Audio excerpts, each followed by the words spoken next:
People pay good money to see this movie. When they go out to a theater, they want cold sodas, hot popcorn, and no monsters in the projection booth. Everyone pretend podcasting isn't boring. Turn it off. Turn it off.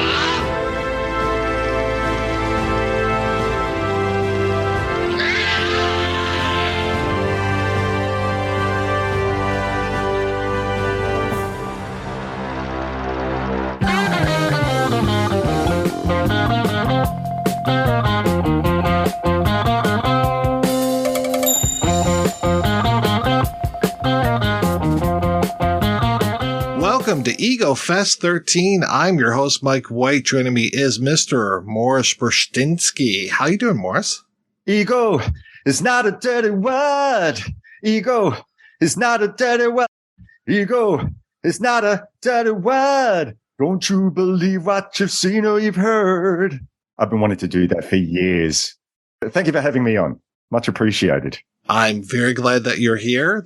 Very excited. It's been a while since I've done one of these, so I'm glad to be sharing some time with you, answering some questions from the listeners, and just, kind of peeling back the curtain a little bit on the projection booth. I think everybody knows how the sausage is made right now, so if you like sausage making, come on in, sit down, enjoy yourself. We're here to display our egos in all their glory. We're here to talk about movies and the projection booth and all sorts of other good stuff. So, yes, grab your vodka, brandy, beer, lemonade, coffee, tea, beverage of choice, and we will try to keep you entertained as best we can over the next period of time. I want to start off by saying congratulations for getting to episode 600. Oh, thank you, sir. And the fact that you picked one of my favorite films of all time, Local Hero, I was ecstatic, and that you got Peter Riegert on. And since that episode came out, I went and bought Jonathan Melville's book. Just finished reading that a couple of days ago. Absolutely loved it. Right? Isn't it good? It's really, really, really good, because I think, you read some film books. I mean, I don't think actually that I've read another film book that was focused on the one film, but I might have read about movements or actors or the like.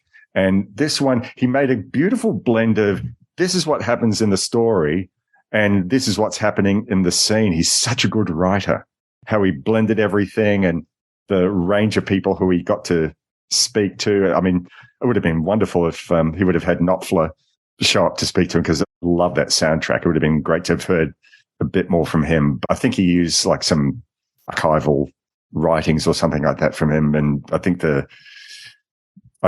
that the interviews with Bill Forsyth himself were like from a few years ago, but at least it was for this book. But a beautifully written book about one of my favorite films. And what it got me to do as well was dig out the film that came after. I mean, everyone talks about Gregory's Girl, which was, I was Gregory. I grew up, I felt like I was Gregory. So Bill Forsyth's films, they mean a lot to me.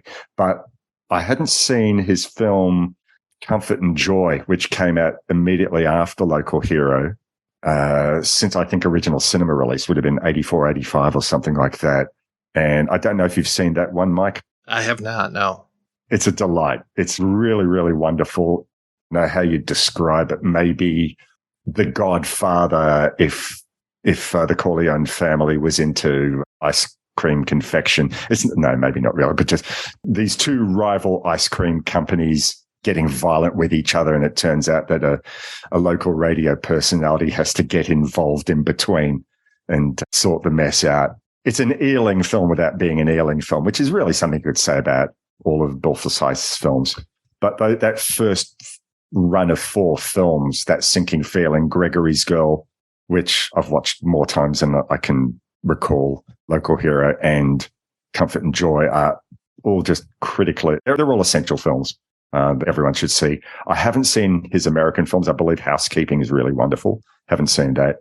But I did see, I think what might have been, I'm not sure if it's the last film that he made or second to last film, called Gregory's Two Girls, his sequel, well, sort of sequel to Gregory's Girl. And I really don't like to get negative on a podcast, so I won't go any further. But did come away thinking, Bill, what were you thinking? Anyway, no more on that.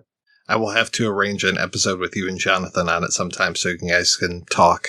I'd love to do that. Love to do that. There was one thing, I don't remember if Jonathan mentioned this in the projection booth episode or if it was something that he said in the film, but it was interesting that one of the things that is mentioned is about, the comparison between his films and the Ealing style of film. But there's talk specifically of Whiskey Galore.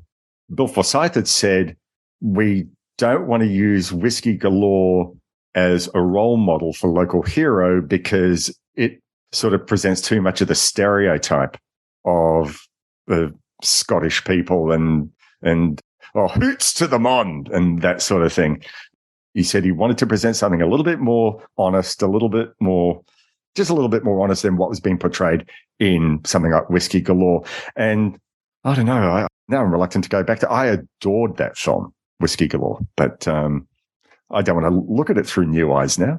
Anyway, so me rambling on just to say that congratulations on episode 600. And I was so thrilled that Local Hero was the film that you picked. Just such a beautiful film. That was just serendipity as well. Like, that wasn't even on the docket. And then Jonathan's book came out, and it was actually Rob St. Mary who tipped me off to Jonathan's book. I knew he was writing it because of us talking, but I didn't know it was out.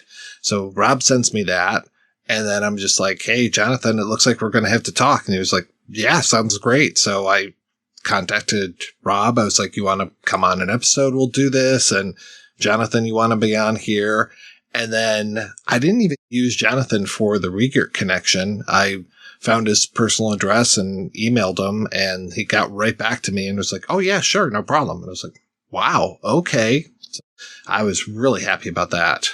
Peter Riegert was such a good conversationalist. He didn't want to hold back. He wanted to tell a great raconteur. He really was.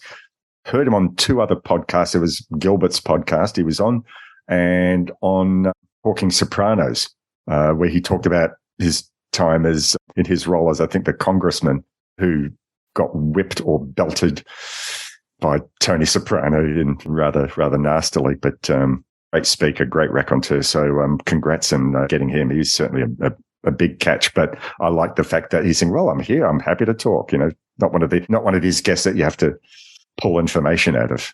Yeah, I was on a interview recently where it was basically, I think I asked like 3 questions and the guy just went, and I was like, okay, that's fine by me. The best type of guest. I'll give you time for follow-up questions in a minute, but I'm going to talk now. And I'm like, that's great. You go right ahead. I'm going to turn my mute on and I'm just going to sit and listen and enjoy myself. So nothing like, and I keep forgetting his name, but Blast of Silence. Oh, Alan Barron.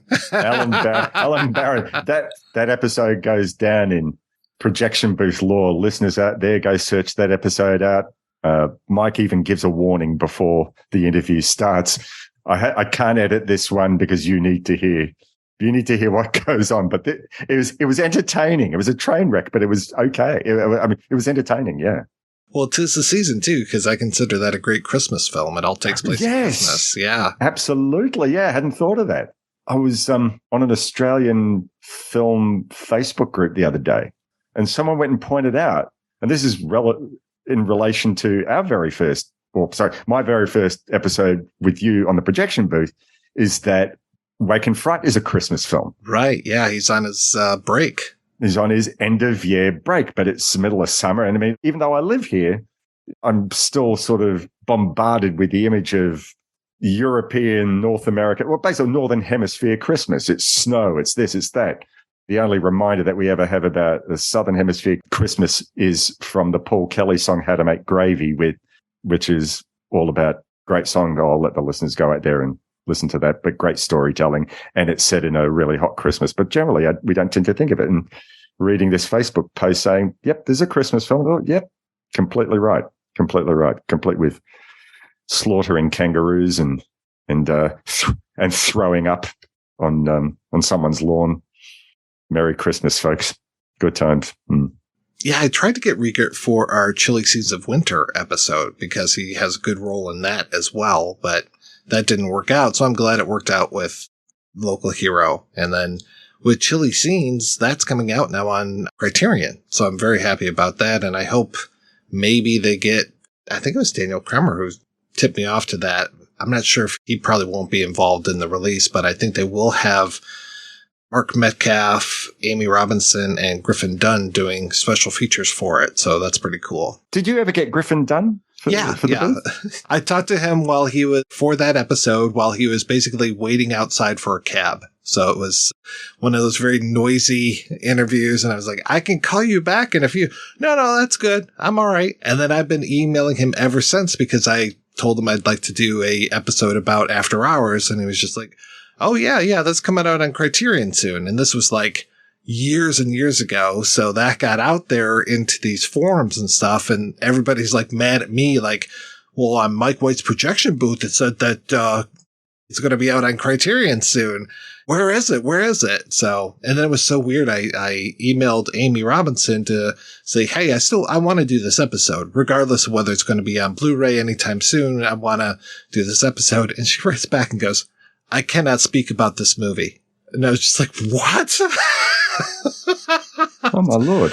She was a little weird anyway. I mean, like, I had to cut out a lot of her interview because she was getting so mad at me because you know how I do it. I like try to warm people up and like get them comfortable before I just dive in and like, tell me about Chilly Scenes of Winter.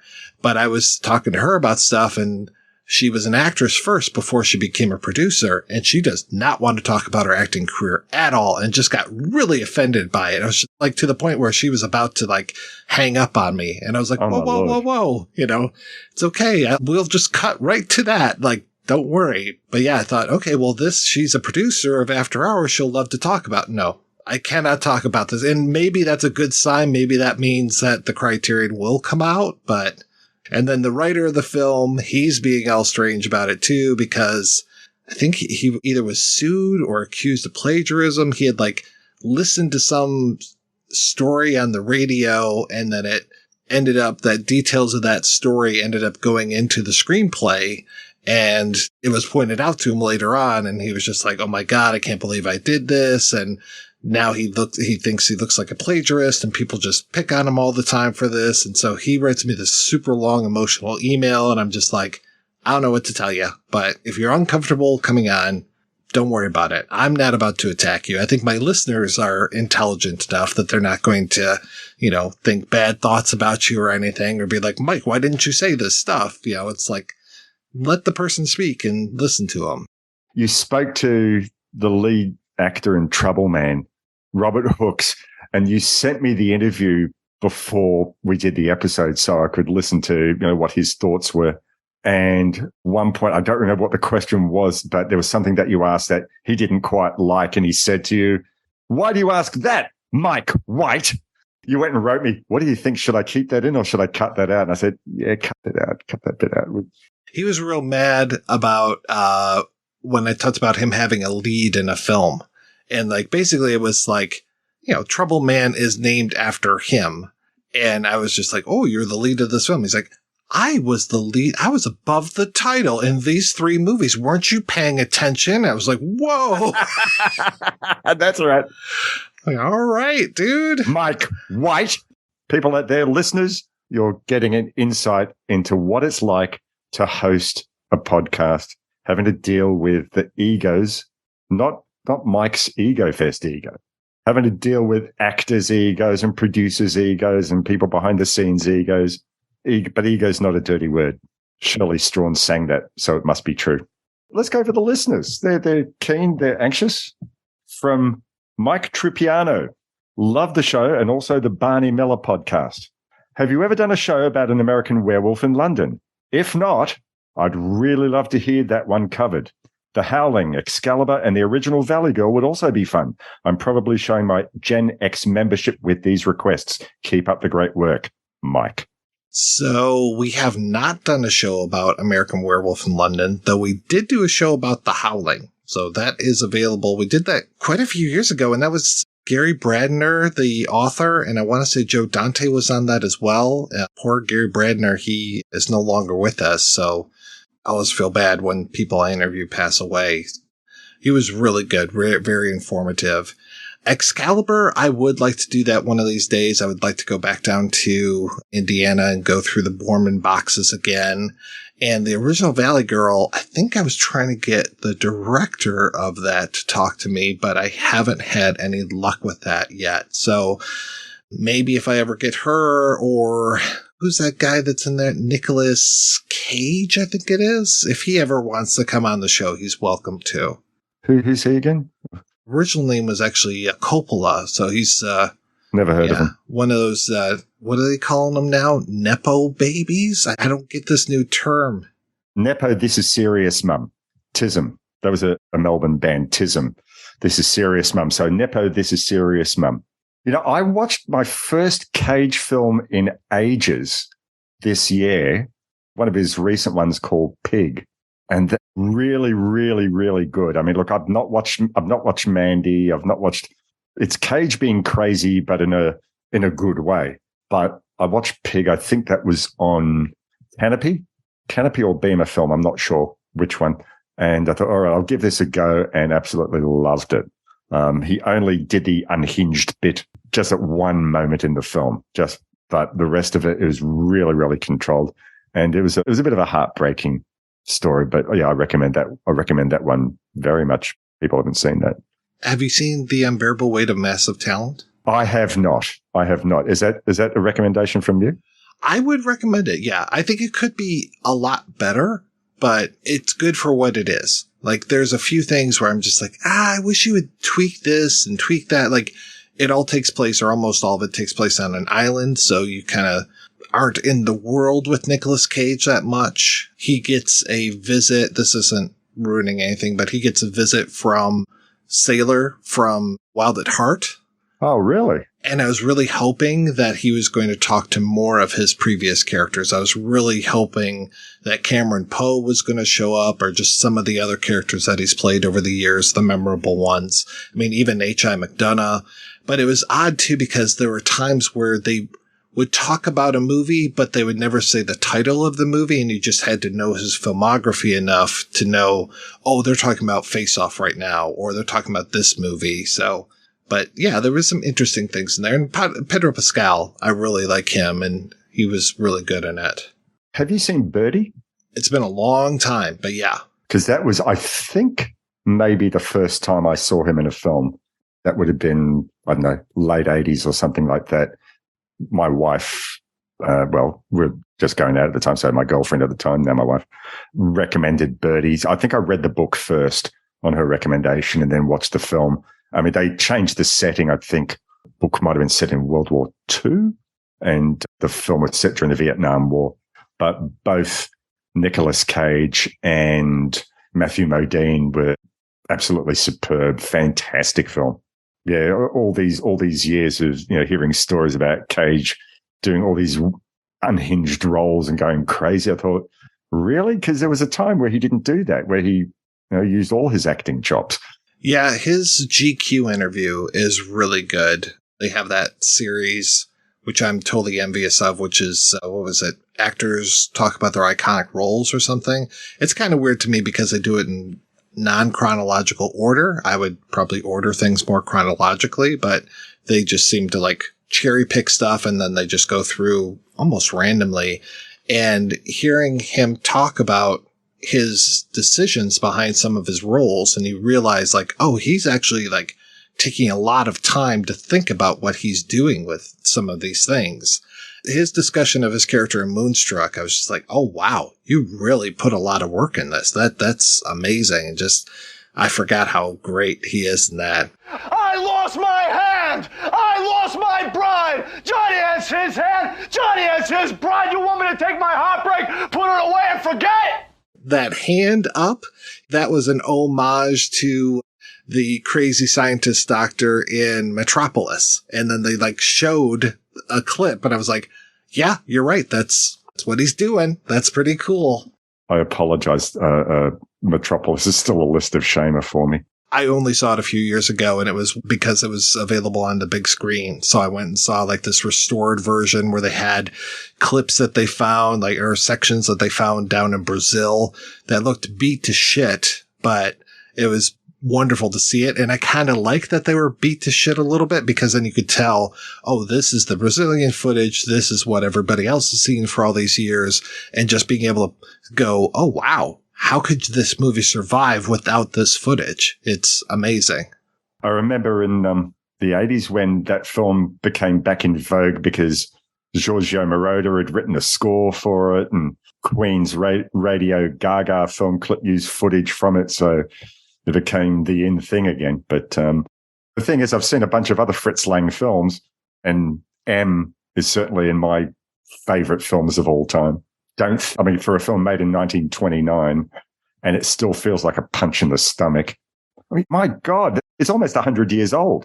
I do like Fritz Lang, but yeah, my shame I haven't seen what I guess most people sort of consider his most iconic film. But there's so many things that I haven't seen. I mean, I'm going to see Murnau's Sunrise in about a month or so now, maybe a little bit less. They're doing a screening of it here at a little theater with organ accompaniment, and I'm so excited to see that. There was a time in Melbourne, we started up this thing called Moonlight Cinema, which was basically, sitting in the Royal Botanic Gardens in Melbourne, and they would show, like, for the first couple of summers, they would show old black and white films. I mean, after that, they realized to make money, they had to show contemporary films. But for the first 2 summers, it was all old black and white films. And I got to see, I think, Ben-Hur, like a original 1920s, whatever year it was, version of Ben-Hur, where people died in the chariot race. But one time I went to see The Cabinet of Dr. Caligari and Nosferatu as a double, and they had an organ. Well, they had an organ accompanist, and it was almost like he wasn't watching the film. So in a creepy bit, we're getting and at the lighter moments, it was some discordant organ chord, and I thought, does this guy know what he's doing, or is he deliberately taking the mickey? I just hope for your sake that when you do get to see the film that you've got an organist who's actually watched the film or is watching the film as he does it. But yeah, that's one thing I miss. I used to go down to the Maryland Film Festival, and I think it was Saturday or Sunday morning, because they would do very smart, because they had these milestones. So it was like, I think it was Saturday morning, they would do a 3D film, like an original locked projector 3D film. And then Sunday morning, they would do a silent film they would actually get the Alloy Orchestra to come in and do the accompaniment for these silent films, which was just amazing. Saturday night, they would always have John Waters come in, and he would have a pick, and they would show things like, I think it was almost always on film. He would do an intro and then talk about it afterwards, a little Q&A, those kind of things, which is always embarrassing, the questions that get asked in those, it's like, hey, I have a microphone, I'm a star, and I'm going to try to impress you. And it's like, no, you're not. Sit down. Yeah, Sunday night, of course, the awards and all that kind of stuff. But having those, like, big 3 events, I was fine just going in for a weekend, doing that, and even if I just saw 3 films, which of course I saw a lot more, but if I saw those 3 programs, I was more than happy. Apropos of nothing, but just while we're talking about like different types of film festivals, I remember there was a time where you spoke on the show and you sort of pointed me to this film. Film itself was about old cinemas, some that hadn't been used in years, a handful that was still just barely hanging on because they were run by film buffs. But there was one part of it where they were talking about nitrate prints. And isn't there a nitrate film festival of sorts? Yes, there is. Yeah, it takes place at the George Eastman House over in Rochester, New York, I think it's the early part of June. And I went over there this year, and it was fantastic. Do films shown on nitrate, do they actually really look that much better? There are some films that they show that are really beat up, and it's like, we can probably show this like 5 more times, because they know that the actual stock is degrading no matter what care they take. And by showing it in a projector, it wears stuff out a little bit more. So there are some things where it's just like, okay, this looks kind of beat up, but in certain areas, especially around the reel changes and stuff, it looks even worse than it does. But then there are other ones that just are absolutely pristine, just gorgeous stuff, like their copy of Rope. We watched a version of Rope this year, and it felt like you could walk into the screen. It just was so clean and clear and just so rich. And a lot of times, like when I think nitrate, I think black and white most of the time. And with that, it's like, it feels like the screen is just shining. You can see the silver in it, and it just feels so magical. But with Rope, it was color. And yeah, it just felt like you could walk right into that living room and hang out with those murderers and hear them talk and watch Jimmy Stewart just tear them apart and make them super nervous. God, that's a film I haven't watched in years and years. Might have to dig at my my Hitchcock box set tonight to rewatch that. But I think like my one of my sisters was a big Hitchcock fan, and she had like copies of VHS years and years ago of Rebecca and Rope, and I think some of the British films. Yeah, but Rope was one that I watched long time ago. It was so nice because it was my friend Jeff. He was turning 50. All my high school friends are turning 50 this year, except for one who skipped a grade. So he turns 50 in January. And it was so great that, like, when we were talking about setting this up, which was probably about a year ago right now, it was probably around like December, January of 21 going into 22. And I was like, emailed him and I was like, oh, did you see the Nitrate Film Festival is playing again? Do you want to try to go again? Because it was, we had gone prior to the pandemic. So 2019 we had gone. And I was like, the one thing is though, it's right around your birthday. In fact, it is your birthday. Like I understand if you're turning 50, if you want to stay home. But he was like, no, I would love to spend my birthday with you. So I was just really super touched about that. So nice. We drove out to Rochester, just had a great time, just bullshitting the entire trip. It was wonderful. Stayed at this great Airbnb, just went down to the movie theater and just watched movie after movie after movie. It was just wonderful. And like, Jeff isn't the movie guy that I am. So he would be like, well, tell me about this. Tell me about this. And I was just like, oh, wow, you're making me feel so special. This is so nice. And just that he chose to spend his time with me. And then on his birthday itself, it's like, okay, between movies, I'm going to take you out to dinner. After the movies, I'm going to take you out drinking. So it was just a really nice time. Like, we've been friends since we were in junior high together. So it was wonderful. I get so sloppily sentimental when I hear stories like that. Long time friendships. I have a long time friendship, which I'm going to bring up purely because it is still sort of film related. I've got this friend called Rob who we met each other in the early 90s, I think. A couple of mutual friends introduced us, said, listen, you guys are going to get along the best. On the first meeting, we spent the entire time just quoting Groucho Marx at each other. He's a big Marx Brothers fan like I am. And like every time we see each other, he still will put his hands up like this, pretending like he's holding a cigar and do the Groucho Marx walk. I think though to this day, I don't think that we've ever actually watched a Marx Brothers film together. We do watch a lot of films together, but not a Marx Brothers film, which is very, very unusual. But anyway, Rob, if you're out there listening, let's make that happen soon. So do we have any more questions? Yes, we do. There's a fellow called Dallas Norvell. Do you want to? Hi, Mike. This is Dallas, longtime listener and Patreon supporter.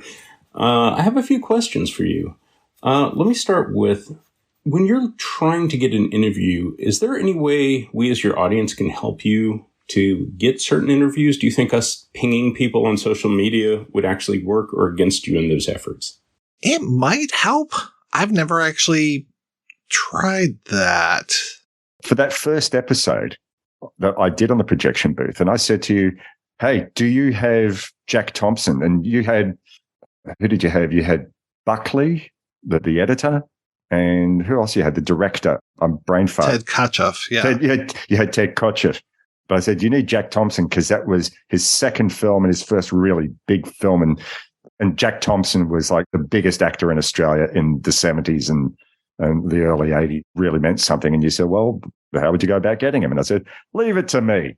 And I had no idea what I was doing, but I did I did a search. Actually, the first thing that came up, Jack Thompson Agency, and the first thing that came up was a musical agency because he was working as a blues harmonica player around Sydney. So he had musical representation. I thought, that sounds great, but I'd probably better try and find an acting representation. So I went and wrote to them and said, hi, I represent the Projection Booth podcast. Maybe you've heard of us. And I was surprised how accommodating they were. And then I came back to you and said, hey, I said, wow, that's great. I said, oh, want anyone else? And you said, yeah, can you get me Bruce Spence? And I thought, oh, you really meant. I thought, okay, for some reason, they took me seriously again. So there you go. Well, maybe I've missed my calling, agent to the podcast.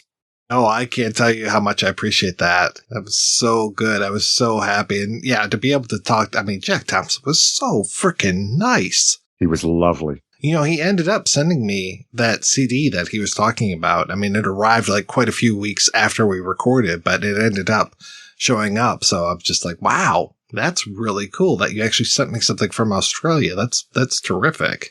He was very giving in his answers. And I remember I said to you, ask him about his passion for poetry. And that's for the listeners out there who haven't heard the Wake and Fried episode. Mike does ask Jack Thompson about his passion for poetry, and particularly the works of Banjo Paterson. And he'd gone and recorded some CDs, I think with musical backing, but of him reading that poetry. And that's right. He said to you, oh, would you like me to send you a CD or two? And he said, oh, yeah. And you weren't sure that it was going to come. And lo and behold, 4 weeks later, there it is. There are always those questions that really unlock people, or a lot of times there are, and that was that question. So you totally set me up for success. People growing up in the 70s and the 80s, he was like an acting hero. And I always loved it. I know it's a film that you love as well, Mike.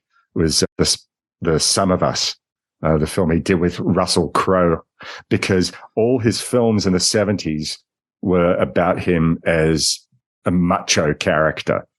Which was while Australia was sort of going through this film renaissance in the 70s. Yes, there were your picnics at Hanging Rocks and The Last Waves and the like, but a lot of Australian cinema, either through sort of the tits and ass type films or through the what does it mean to be a man type films. That's what a lot of Australian cinema of the 70s was about, while we're trying to sort of define what do we stand for, what are we like? Is this film a reflection on what the Australian psyche was? And it's unusual sort of coming back to Wake and Fright, because at the time people said, that's not us. And then the rest of the 70s, we make all these films that said, no, in fact, that is us. So films that Jack Thompson did, like Peterson and The Club and Sunday Too Far Away. And there's another film I don't think he was in it, called The Last of the Knucklemen, but that's one I'd highly recommend. That was his image through a lot of that period. And then he goes and makes this film, The Sum of Us, which really turns that image on its head. And it came at the right time. As you say, beautiful guy. I've had a lot of luck with Australian talent, I have to say. Between the folks that you've hooked me up with, and then being able to track down Ralph the Hare or any of the folks from the Mad Max films. All of them were very willing to talk, which was so nice. It's just a matter of, but yeah, everybody that I've reached out to in Australia has been really apt to get back to me and just very grateful to talk, which is wonderful. I can't remember. I think you got Adam Elliott as well for our Mary and Max episode, didn't you? Yeah. Yep. Yeah. It feels like to me, like the British and the Australians seem to take my requests more seriously than any other countries do. Maybe the Canadians. If I can track down the Canadians, they might be, because they're so polite. So rather long answer to a rather short question, but yes, if you know anyone out there who's involved in the film world, then yeah, reach out to them. Tell them the Projection Booth. They ask great questions.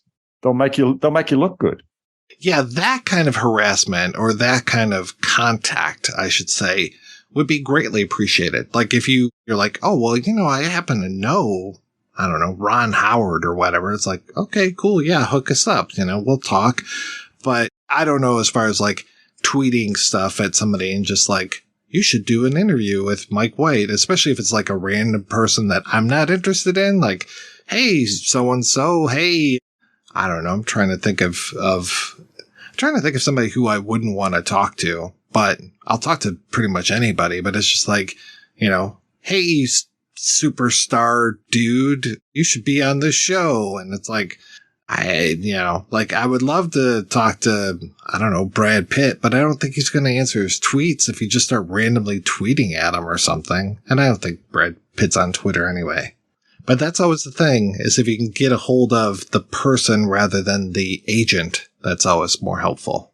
I'm not going to go into details in case they're listening, but there was one film which you tried to help me get the director for, a British film, and I have no idea whether the director actually saw my emails, but I got one response from her agent who said, how many listeners do you have? Which, I realize you get, but this was an independent film. This is a little indie film and was not the sort of question I was expecting to have, or the email that have come back to me. So I was very disappointed, but oh well, what the hell?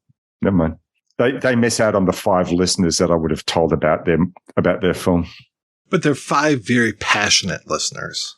Let's go to the next question. Could you talk a little bit about your process when watching films and reading books for the show? Do you just let books and movies wash over you, or do you have a notepad with specific categories you're looking for when you analyze films and books? When I'm reading books, I generally I'm reading a lot of stuff on my iPad. And so I do a lot of the bookmark highlight features, and then I will go through at the end and look at all the bookmarks and then kind of take notes from there, or try to copy paste if I can out of that into a Word document or a notepad document. And then as far as watching the movies, this one, Morris, because you see my outlines. It's kind of the boilerplate up front, like, hey, how you doing? Here's the description of what we're about to watch. And then it's just basically my notes as I'm watching the movie, which are pretty sloppy most of the time, but it's basically like me writing down things so I remember the key points. But every once in a while I'll be like, oh, I just saw that there's a second decapitation or whatever it is, and just try to like gather my thoughts that way. And then of course it's like, I tried to do that probably 3-4 days. Like I'll watch the movie when I decide I'm doing the movie, and then I'll watch it again a few days before. That's when I take the notes, and then I'll watch it one more time right before we record, so I can really kind of get everything in place mentally so that I can do that. But a lot of times it's like, the more I read, the more I watch stuff, the more I prepare, the better I would hope I can talk about something. Just like I might not bring up everything that I've read or heard or know about something. I just try to help it. Let me speak more intelligently to something. So that's why I don't just read off all of the IMDb trivia points or something when we're having a conversation, because 1, they're probably wrong, and 2, they're not that interesting. And I'm just not all about the trivia of stuff unless it's like, oh, hey, did you notice so-and-so is in this movie? Did you see that guy back there? Oh yeah, that's, I don't know, Christian Bale or whatever. So it's always kind of fun to point some of those things out if you have time and if it flows in the conversation, because it's all about the conversation for me. Look, just to pull the curtains back a little bit for the listeners, because that's what this show is all about. Whenever Mike has a guest on the program, you're always sending out PDFs of books and or links to old newspaper articles and the like, something so we can put the film into historical context, or what was the process, what was going on at the time, what was happening in the news, if it's relevant to the making of the film, what was happening in the film industry at the time. And sometimes I think it's going to take me a year to read everything. I'll pick one book. I'll go through one book and hopefully that's the one. Ultimately, it comes down to what us as your co-presenters will read. Right? Okay, we've read that. What are we going to bring to it? It's our turn now, but it's just more information that, we're not rattling off by rote. It's just there to just better inform us. And as you say, better than reading an IMDb or a Wikipedia page, something that's been researched well and you can hopefully rely on. And given that so much of the show is not a history podcast, although history is part of it, but it's also about what do you think in context of this? Do you think that this was a right choice to be made, or did you enjoy this? And then you can use all that into the big gumbo stew to come up with informed opinions, as it were. That's how that works. Yeah, the one thing that really bothers me is, so I try to share out everything that I possibly can. Like, oh, I found this book and I found this, and like almost overwhelm. And I don't mean to overwhelm, but it's just like, here's all the stuff that I found. I always hate when I'm talking with one of my co-hosts and they're like, well, I read this other book that you didn't send along and blah, blah, blah. And it's like, well, you could have shared that. You know, it's reciprocal. You know, I might have liked to have read that too. Like, especially if it's one that, especially when you come to those movies where there's nothing about it. Like, we were about to cover The Plastic Dome of Norma Jean, which is this very obscure, I guess is the best word for it, film. So there's like 5 articles that have ever been written about this thing. And it's just like, really? So like, I hope when I get on there with my co-host in a few weeks and record the episode, one of them doesn't pipe up and go, oh, well, in so-and-so's book that says that, and yeah, they wrote like 150 pages on this. And it's like, great, thanks. Got to choose the reliable people for those types of episodes, Mark. Time for another question. And this one makes me laugh. Not that I imagine you have any spare time in your life, but will there be any more books by Mike White in the near future? There are no plans for books in my near future. I'm still like slowly putting together interviews and things for a book about Elliot Gould. And I know I need to get on that soon because Mr. Gould isn't getting any younger. I would love to go out there to LA and interview him for a few weeks and get all these stories down. I want to just talk about the movies that he made in the 1970s because it is such an eclectic batch of films. There's at least one unmade film that has a fascinating story. You get to see this wild trajectory of him, you know, coming in at the beginning of the 70s on top with MASH, kind of staying there for a little bit, taking a nosedive, coming back out of that, and then making some weird shit at the end of his 1970s run. I think it would be a fascinating book, but I don't have the time to work on that right now, other than the occasional interview that I might be able to score for that. Otherwise, I've been asked to write an essay for a book that Sam Deacon and Andrew Nettie are working on, and I'm sorely late on that. Really need to find the time to work on that, but that's been about it for writing projects. Otherwise, me no speak so good when it comes to writing right now. That might lead into this next question, I guess. Given how well the projection booth is produced, I'm curious if you've had any job offers from companies wanting to start their own shows or who want to steal some of the Mike White magic for the shows they are producing. I mean, if somebody wanted to hire me and this became my full-time day job, sure. Yeah. I mean, that's great. Before I went into this last job, I actually applied at a few podcasting places and even had a couple interviews. And I was very surprised when I didn't make the cut whatsoever. In one of them, it was like right up my street. It was heading up the social media presence for this daily podcast about Mac computers. And I was like, okay, yeah, I can handle that. No, didn't get the gig. So if I had, I might have tried to have actually gotten out of the rat race and done that job plus the projection booth, but nobody needs the Mike White magic. Nobody wants the Mike White magic. Though, from what I understand, I've helped inspire a couple shows that are out there, so that's payment enough. I'm just glad that there are people that listen to my show and go, God, what an asshole. This guy can't do anything. I can make a podcast better than him. And then they go out and they do it. I've told you many times, pretty much your approach to editing a show is what I've done with my programs. Where there was a period where I didn't edit at all. And then I did a little bit of mild editing and it was shit. And nothing made sense. I don't want to say to people don't listen to the early episodes, but of either of my podcasts, but they're a bit embarrassing. But once I started doing editing and then I listened to the projection booth and thought, oh, he's separating the channels before he edits. Okay, that gives me a little bit more flexibility. Takes a little bit longer, but it's come up with a better sounding show. So pretty much I've aimed in the last few years to get a sound from editing approach, how the conversation sounds, to do it like you've done it. And I think it all started with my favorite trick in Audacity using this, what was the name of the feature where you basically cut the lengthy silences. Truncate silence. Truncate silence. Yes. Truncate silence. That was a godsend. I love that. And then it just went further on from there. So I've certainly learned some of that Mike White magic. Questions and discussion yet to be determined, but certainly from an editing perspective, I've learned lots. And for anyone out there who's thinking about, well, how does Mike edit? Have gone and made a video. I think it's on YouTube, is it? Yeah, a couple of them, yeah. Put a link in the show notes so people know just what goes into it. They can either look at it academically just to see, oh, wow, that's a lot of work, or people can actually learn off that and then maybe hire Mike to do this. And they say, yeah, this is too much. We'll pay you a full-time wage.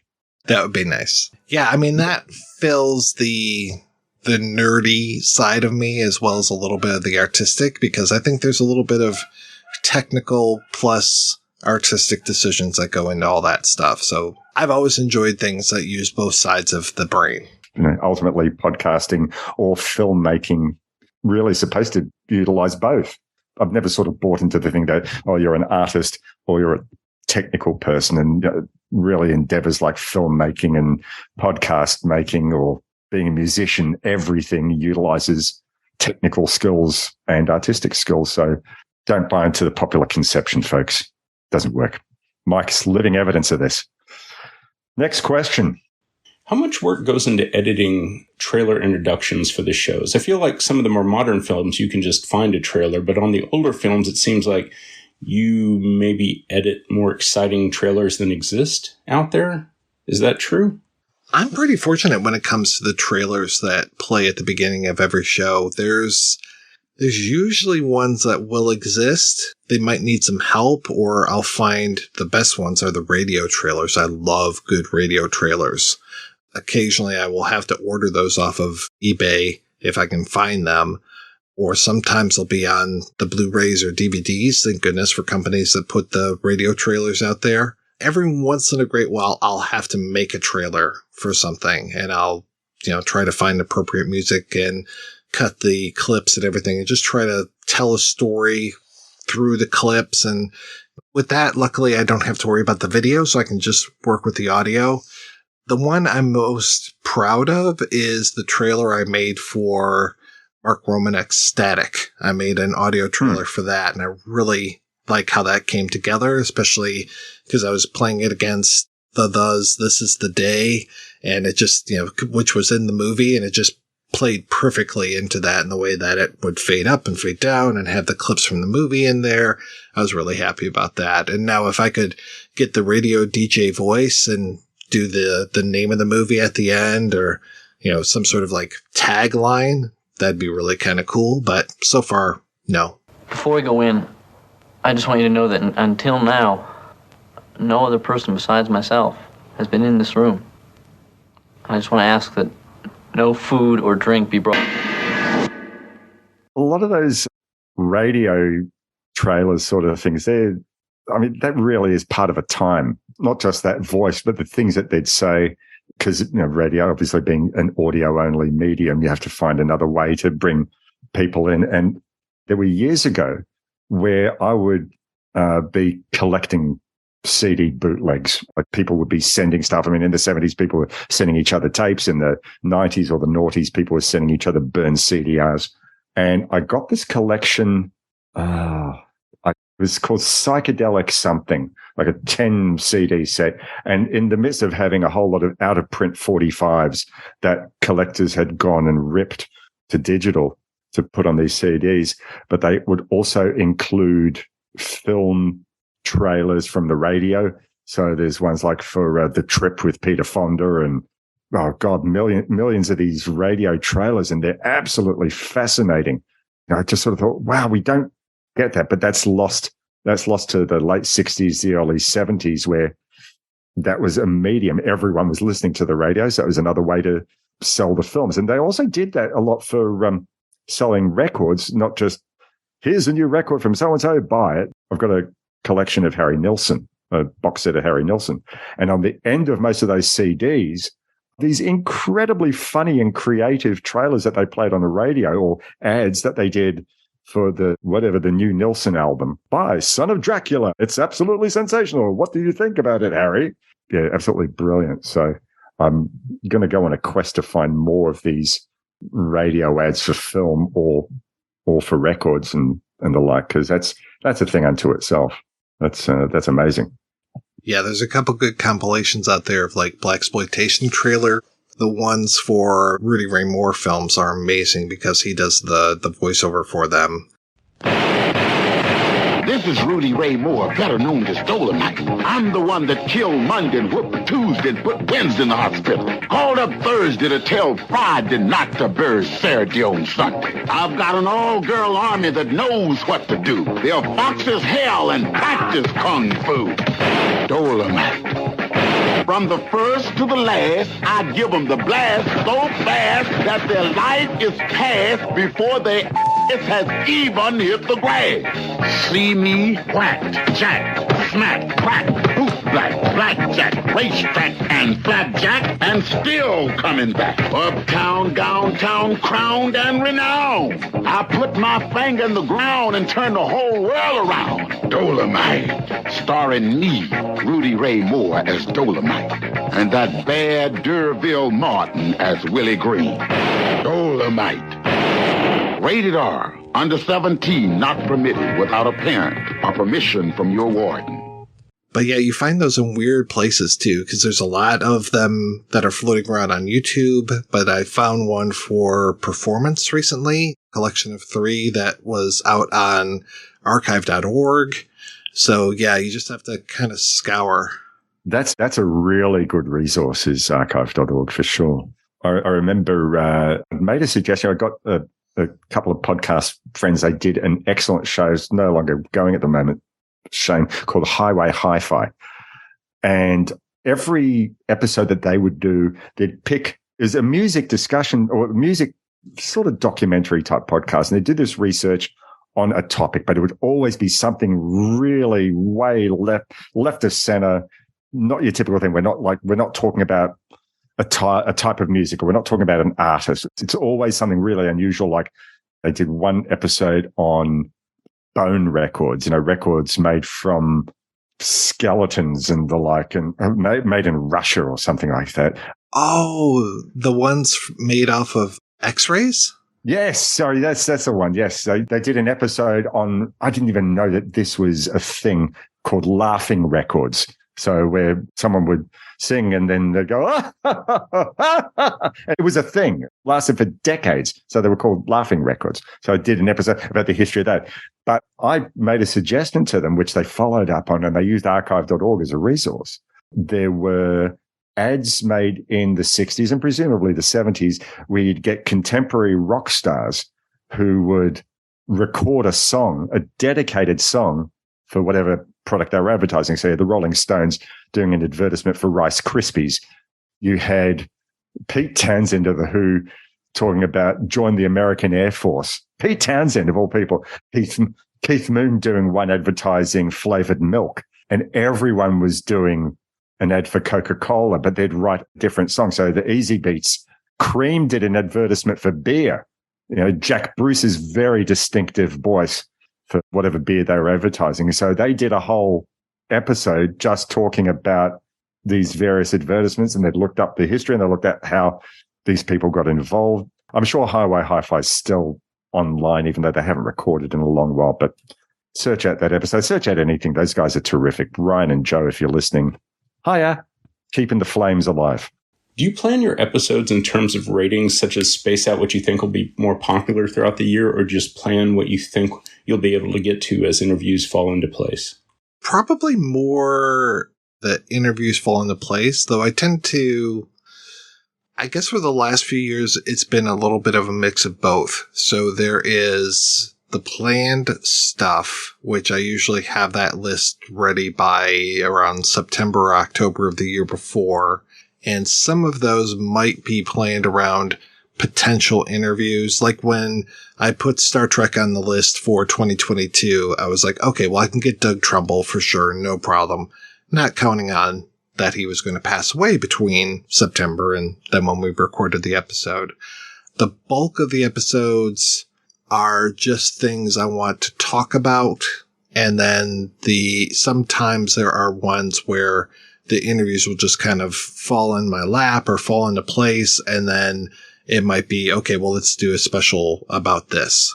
We're doing this show on Police Squad, which also includes the first episode is going to be about Airplane. Then we're going to talk about Police Squad for 6 episodes. Then we're going to talk about the Naked Gun films for 3 episodes. And while we're doing all this conversation about these things, we being myself, Mark Begley, and Chris Dashew, I was thinking, well, we're not covering Top Secret. I would really like to cover Top Secret. And you know me more, so it's like I can't just talk about Top Secret. I now have to go out and see if I can find Zucker, Abrams, and Zucker to talk about it. And then sure enough, I was able to get 2 out of the 3. So that episode will have an interview. Plus there was another writer who's credited on there. And so I tracked him down and we had a wonderful discussion as well. So, and then, yeah, if I can find more folks from it, I've been going back and forth with the actor that played Nigel from the film, and hopefully I'll be able to get him for that as well. But yeah, it's just been like that snowball has started to roll. So it's like, okay, now I'll be able to support From the Files of Police Squad in color with an episode on the projection booth of Top Secret.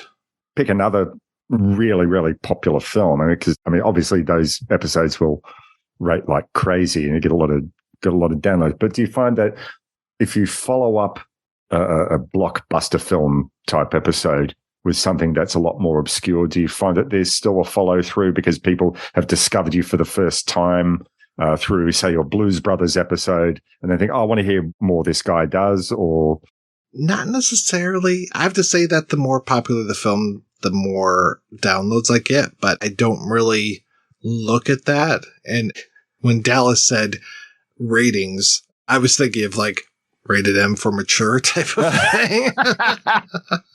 But as far as like ratings / download numbers, it's like I obsess about the numbers, but I do not sway myself to say, I'm not going to talk about Welcome Home, Brother Charles. I should talk about Shaft if I'm going to talk about, black action from the 1970s.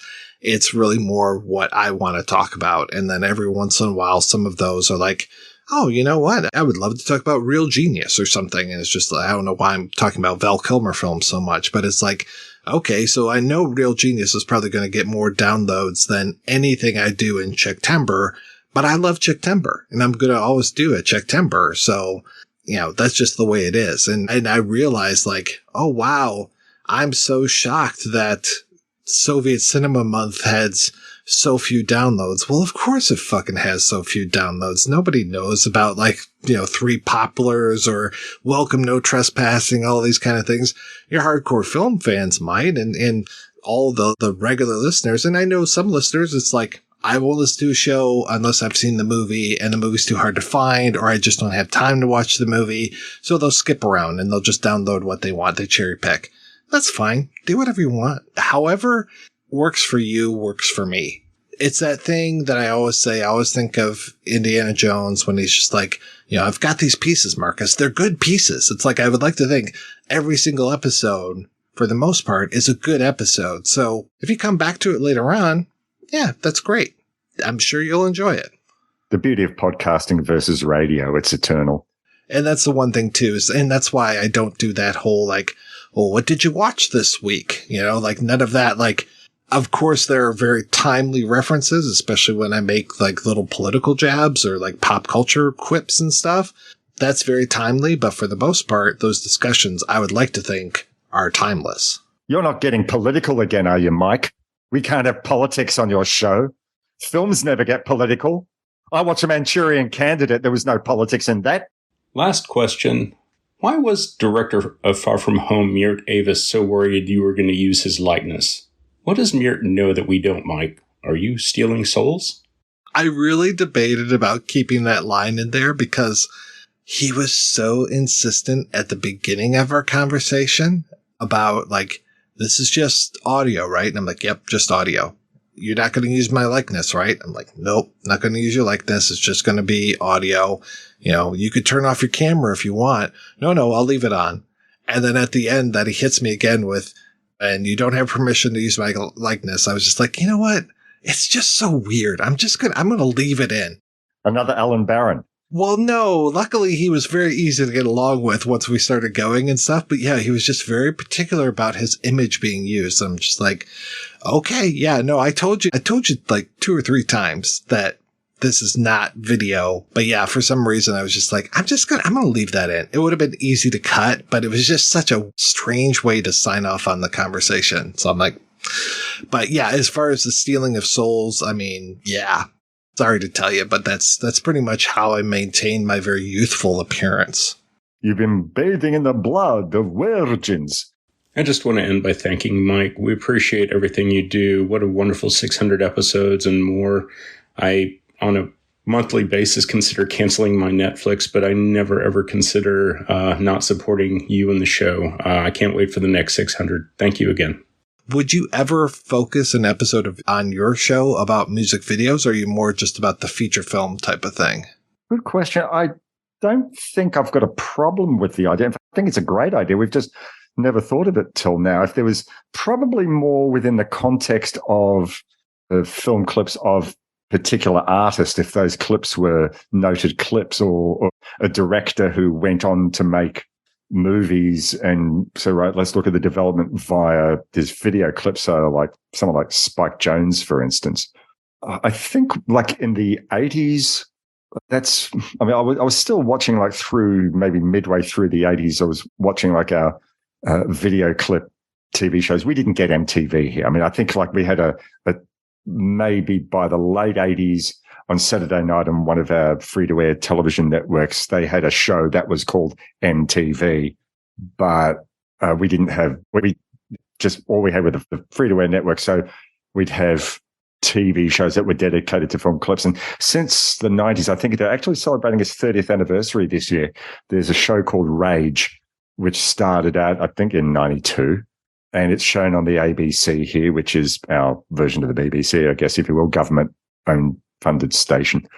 And basically, I think it was seen as like every overnight Friday night and overnight Saturday night, they'd have film clips all night. So people would feel free to go out and see bands until 2 a.m. and then come home and not feel like going to bed and then just turn on the TV and watch whatever it was on Rage. And it's still going to this day. So it means a lot to people, I think, especially in those who were around in the 90s. But given the show's still going strongly, I guess it still means a lot to not just to people of that generation. But I've not watched film clips obsessively. I'd be happy to be educated, but if I'd be watching a lot of these old film clips, it'd be from more perspective of what have I missed out rather than what was I obsessively following along the way. I mean, there's a lot of stuff, of course, that I do know, maybe from favorite artists. So like I've got a double DVD of David Bowie film clips, and there's some incredibly creative stuff there. I've got a double DVD, or was it a single DVD, just double album of Australian artist called Paul Kelly. I think when I was growing up, I loved watching the performance videos, but of course that got old hat. So they had to start putting the stories in, but I never really cared for clips that had to have a short attention span, 2 seconds of this, 2 seconds of that, 2 seconds of the other thing. I like where they told the story. The camera wasn't afraid to linger. Imagine that you'd remember this film clip. This would be, I can't remember, 79, 80, but from the band Ultravox, their song Vienna. That looks like a film noir. If you haven't seen that, watch that. Great song, wonderful film clip. And that was, I think, where I first started noticing, oh, they're telling a story here. Okay. You know, I guess you could sort of compare a lot of the other film clips that came later on with this 2 seconds of this, 3 seconds of that. Maybe that's experimental filmmaking. I don't know. Look, I have a lot of respect for people who go out and do that, but just I got to a point where I'd much rather listen to the record rather than always watch the film clips. But it's funny that you brought up Rage, because I remember seeing a lot of videos on YouTube, I think, that are tagged with Rage at the bottom right-hand corner. I never knew where that came from, so it must be off of the ABC. It is, yeah, absolutely. I think notice the same thing when I go looking for film clips. So I guess maybe Australians are very good at archiving, or I guess a lot of times people would, back in the days of VHS, they say, right, I'm going out for the evening, going out for the night, but I want to catch all of Rage. And before, the modern days where you can just sort of catch up on ABC iView online, they would record on VHS and they'd keep all this stuff aside and then digitize it and put it up on YouTube when that became an option. And that's been fantastic because archival, it's not just music history, it's film history. I remember one of the things that I was, doing the bootleg trading for, I was in a Beatles group, and before we were able to get the Beatles stuff on DVD and Blu-ray, the film clips which came out a few years ago, the 1+ collection, they'd gone and done a whole lot of Beatles film clips I think they did it every year, once a year, maybe on some anniversary or something, they'd show all the Beatles film clips. And then the rest of the night would be as many solo film clips as they could find. And so all this was from Rage. Someone had just gone and captured that. Okay, we'll author that as a DVD and put that out in the trading community. And it's just fascinating to see that. And now that I actually sort of think of it, I remember when you, myself, and Eric Peterson were talking about the Time Bandits a couple of years ago. And we mentioned, because that was filmed through Handmade Films and George Harrison's connection to Eric Idle, the Python team, and creating Handmade Films because he wanted to see Life of Brian made. But he'd long had friendship with the Python team, particularly Eric Idle. There's a couple of film clips of George Harrison's that look very Python-esque. Like one particular, there's a song from 1976 called Crackerbox Palace. And that is very, very Monty Python influence. I'm sure that, Eric Idle was in his ear. So, hey, be pushed around like a baby in a pram. I'm pretty sure, actually, there's one bit where that you see, I think it's Neil Innes, who's walking around dressed like the old early 20th century nanny, pushing a pram, and then the top of the pram, whatever it's called, is pulled down, and it's George Harrison sticking his head out and singing the song, and very, very Pythonish. So if we were to do something on See Here about film clips, because it's a very broad topic. We can't just talk about film clips, because it'd be like saying, hey, let's do a one-off podcast where we talk about films, but maybe focusing on one artist or one director of film clips or one era or something like that. Something film clips that subscribe to a particular style. I mean, I know Godley and Cream, who were previously, they were in 10cc and then became, because the Graham Gouldman and I forgot the other guy, were going more in a pop direction, when Godley and Cream were going a little bit more avant-garde. So they made their own music, but then they also became directors of their film clips and then other people's film clips. So might be good to do a little history of Godley and Cream's film clips. I don't know. I'm just throwing this out there. Who knows? It'll happen sometime. But it's a great suggestion. It's a very good suggestion.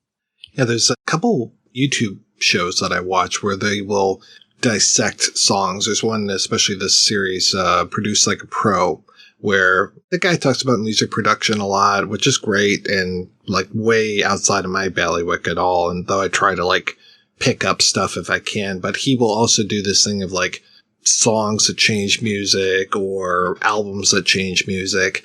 And he will go through and he'll talk about all the, here's the instrumentation, here's this, here's that. And I love that kind of stuff. But a lot of times it's and you should talk about the video too, because the video is really what helped propel this thing out there for so many people. And it's probably Wright's thing. I don't know, but never actually talks about the video. And it's oh yeah, that would be great. Having almost like a mini projection booth or a mini See Here or something of just people going through and taking apart videos. Cause I used to love stuff like pop-up videos. Those were fascinating for me to hear about the stories behind the scenes of the video itself, or what was going on with this musician at the time. What was the importance or meaning of the song? Sometimes the video would be completely diametrically opposed to what the meaning of the song was. But yeah, having that type of behind the scenes, because I think videos are just kind of an overlooked art form sometimes that people just, they were like popcorn. They would just eat them and throw them away and shit them out kind of thing. And it's no, some of these things, I still think of the video when I hear the song. I can't hear pretty much any Oingo Boingo song without thinking of the videos for those songs, especially, like Little Girls or Private Life or Stay. Like some of those are just indelible for me. That's the Elfman brand, is it is as much visual as it is audio.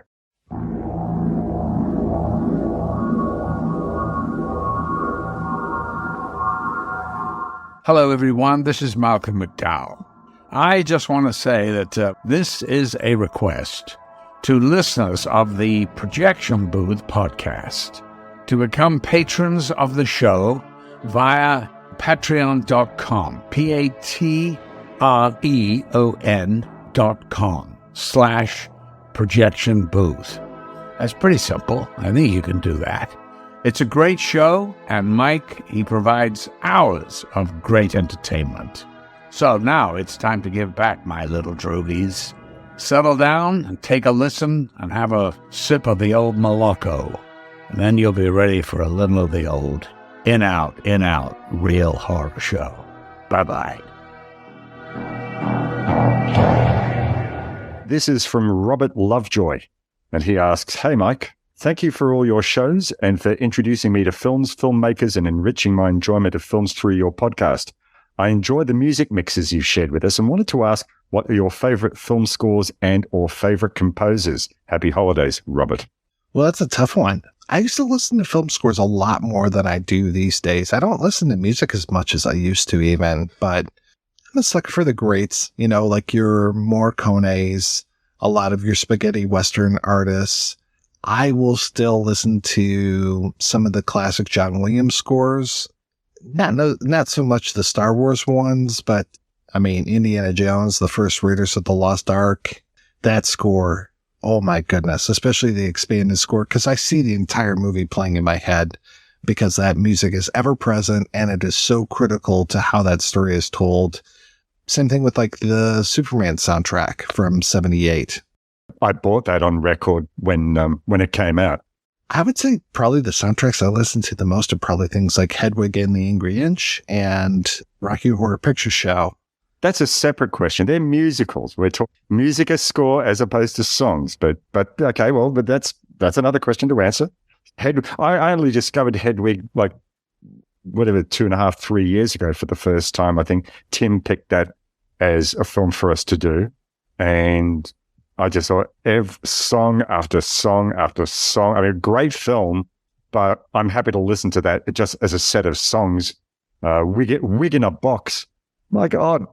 Origin of Love is the one that, when that gets into my head, it just stays there for days and days. And then things like Evita, but that's a stage musical. But then Shock Treatment. I really like Shock Treatment, probably even better than the film itself.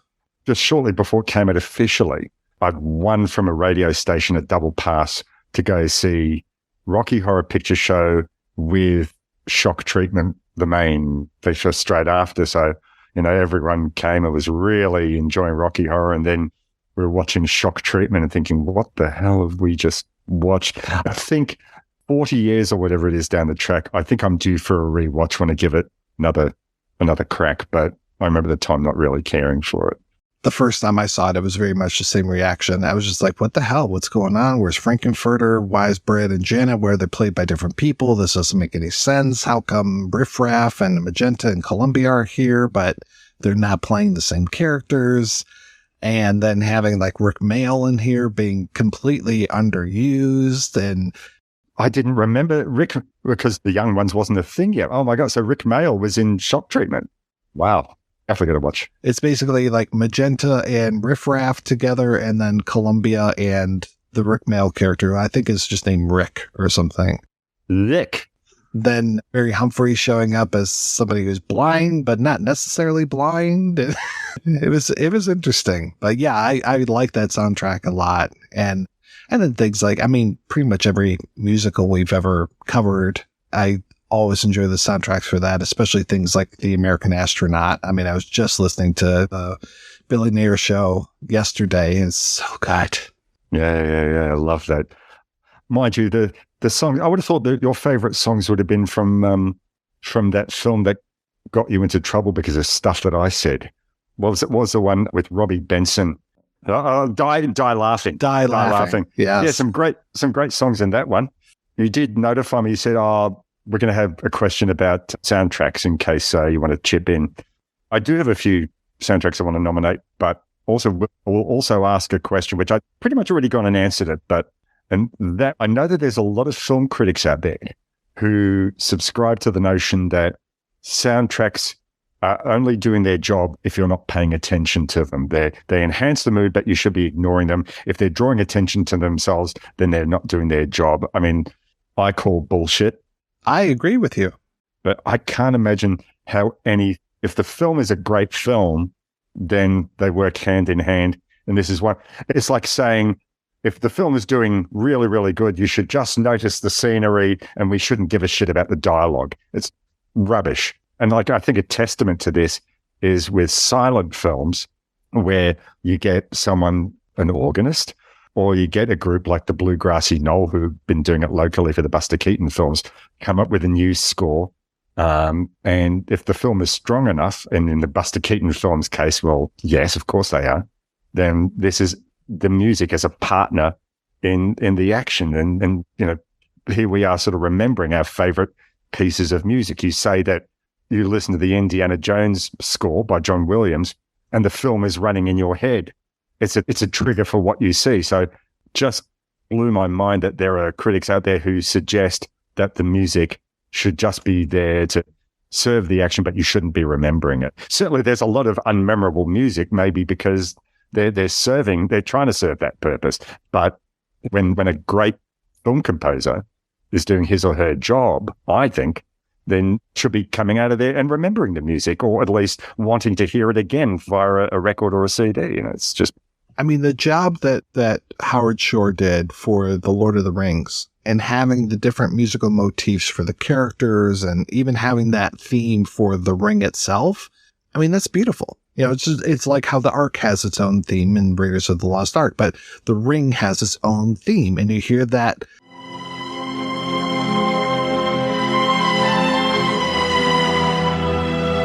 And you're just like, oh, okay, we are right there with the ring. And that was one thing where I think that they really screwed up in the Hobbit movies, is because they were reusing themes, but they were using them incorrectly. And it's just like slapping stuff in there. And I'm like, no, this has to, the craft that went into Lord of the Rings, it's wonderful. And you hear when Saruman's theme comes up and you're just like, oh, okay, something really heavy is going to go down right here. And it's like, it's almost Peter and the Wolf with some of the themes that they had inside of there. Thought that was part of the composer's kit bag. You're watching Star Wars, and when Vader walks through the door, cue the Imperial theme. Bum, bum, bum, bum, bum, bum, bum. And yeah, sure, that's the whole thing. There'll be variants depending on whether the character is in a sad moment or in a happy moment. They'll replay that theme with a different arrangement. But I mean, look, I'm not saying anything here that listeners to your show don't already know, but it's just, I just wanted to bring up that whole point that I find it incredible that there are some people out there who would suggest that music should be heard but not really listened to. I think I've made this complaint several times just recently, where it's like, I want to be able to think of what that theme was when I walk out of the movie theater. And there are too many movies right now where it's just like, was there a theme in Black Panther? Was there a theme in, Black Adam or any other movie that started with black that had a superhero in it? I mean, it's just like, there's nothing. And it's very like wallpaper-esque. And it's like, no, I want to be like, even like with the Avengers, it's like, you've got that theme, like, okay, yeah, now the action's about to start. Like, it really is in service of what's going on. And yeah, to your point, they need to work hand in hand. The music needs to drive the action, and the action needs to pump up the music. I've gone and made a list of 10 scores here. Steven Spielberg, when he made Jaws, acknowledged that the film is not the same film without John Williams' shark motif. That became a pop culture thing unto itself. Bum, bum, bum, bum, bum, bum, bum, bum. That on the double bass, I don't think it was a cello. It enhanced the film. It made it. Yes, you do. Even take away that main theme aside, you listen to a lot of the music while they're chasing the shark, And it's not horror music. It's more adventure music. You're thinking like you're listening to a classic Korngold score or something. You're watching The Crimson Pirate or something like that, because they're out on the ocean. They're out on the sea. So he's using more Korngold as an influence than, I don't know, pick another classic horror film score composer. And I remember, I think, like my sister buying me a copy of the record.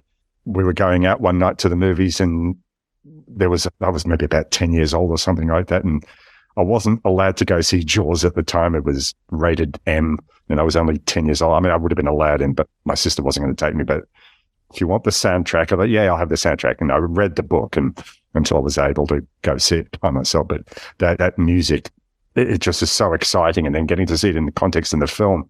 And I thought, man, it was like the perfect storm. If Steven Spielberg hadn't tried John Williams for that.